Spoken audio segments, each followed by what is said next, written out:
Come on, let's go!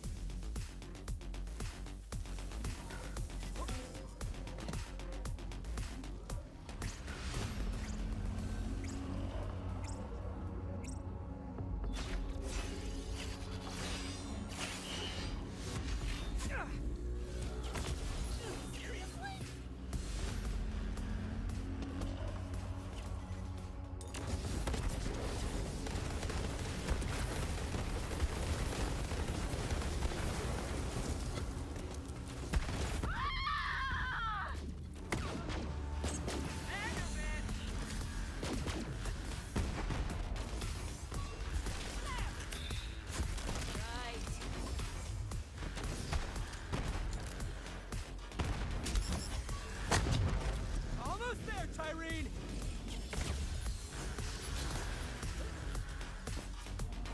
Elvis is charged! You lost!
Hey, what's up everybody, this is Strick501 and today I want to show you guys a new melee AMARA build that I've been using to be able to destroy any boss that I'm actually able to melee.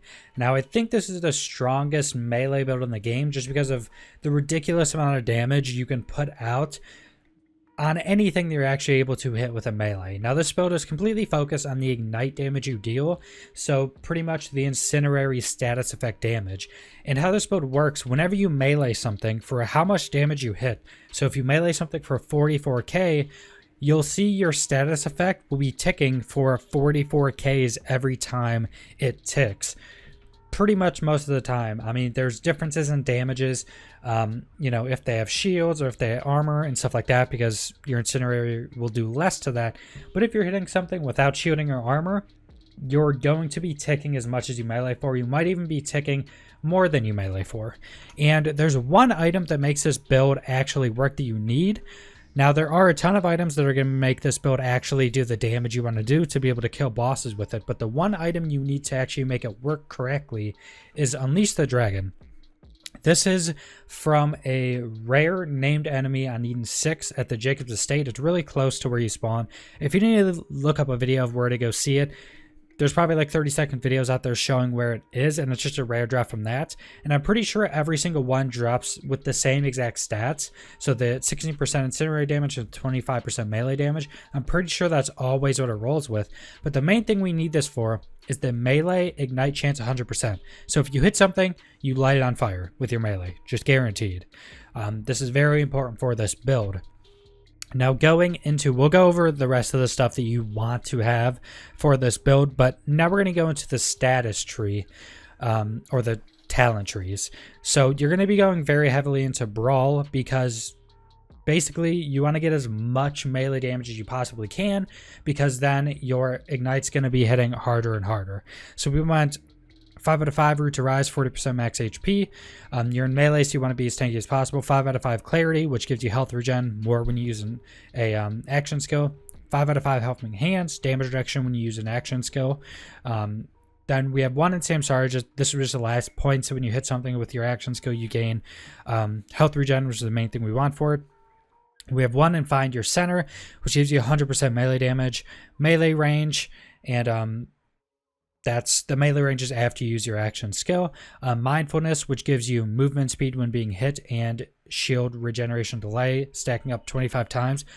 Once you get this thing stacked up, your shield's just basically constantly regenning, and you're just sprinting around at Mach speeds. It's absolutely ridiculous. It's one of the funnest talents in the game, I think. 5 out of 5, 1 with Nature, max HP, and then whatever element you're currently using, that's what you have elemental damage reduction against, just more tanky. Then we have Guardian Angel, which basically revives you every 120 seconds when you get downed. This is very important because you do get downed a lot with this build, but with this and being able to still melee stuff for the full damage while you're downed, you usually get downed a lot, but you can get up a majority of the time, which is really nice to be able to have a build that you can reliably put yourself in a situation that you know you're going to get put down in and be able to get second ones easily.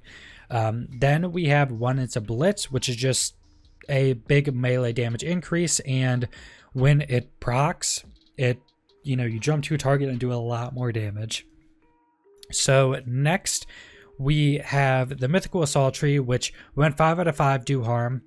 This really isn't used that much. I mean, I guess you get some damage with off your ability if you're killing ads and stuff, but mainly I did this to be able to get Restlessness, which is 25% cooldown rate. That's the only thing I really want here.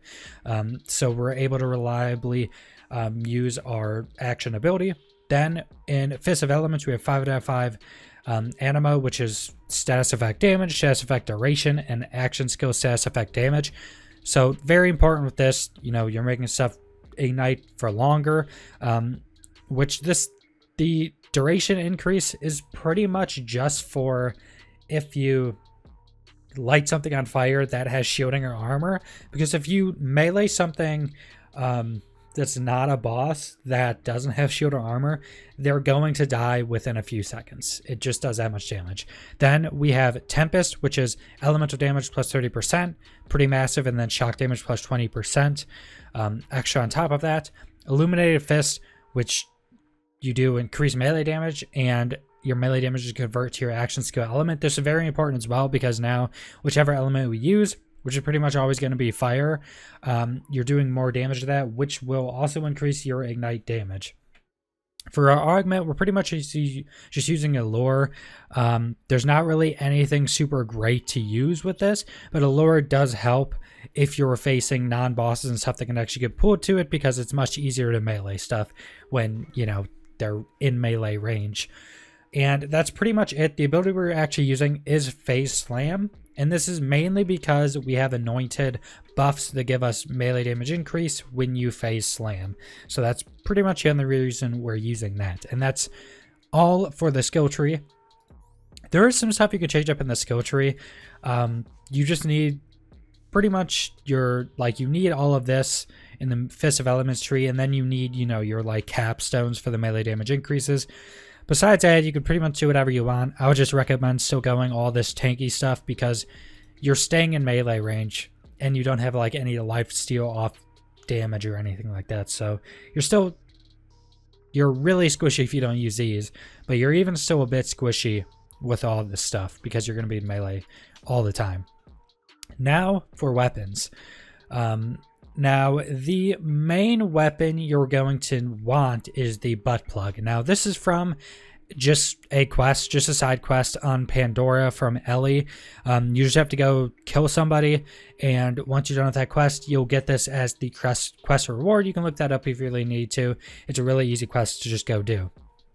Now, why is this so special? Well, it gives you the plus 110% melee damage on the weapon, but the special of this weapon is when you hit something from behind them, you double your melee damage. I'm pretty sure you double your melee damage. I'm not even certain. I haven't tested if it actually doubles it. That's what it's supposed to do. And as we know, a lot of the stuff in Borderlands 3 really doesn't do exactly what it's supposed to do, but this will massively increase your damage. Also, this weapon right here, the Pointy Psycho Stabber, which is from a rare enemy, you can look that up as well. This gives 120% melee damage, but that's pretty much all it does. So it's not going to give you the double from behind. But this is also good if you know you're not going to be able to hit something from behind and you want the 10% extra melee damage. Another good weapon is Deep Face Puncher. If you don't know what this does, basically when you shoot someone with it, it adds in your melee damages into the shot. So this is good if you need to hit something from range. If you can do extra damage to a boss, like say when Troy is channeling across the map, you can shoot him some with this. You know, if you're fighting birds or racks or anything like that, you can use this and get some extra damage. Anything else, if you need to use other guns for range stuff, you can just use whatever. It's not that big of a deal. Also, the sellout, which is from another quest that takes like 30 seconds to do, this thing you can light yourself on fire with. As you see, it has an 83% chance just off the weapon to light yourself on fire, and with our talents it's pretty much 100% chance.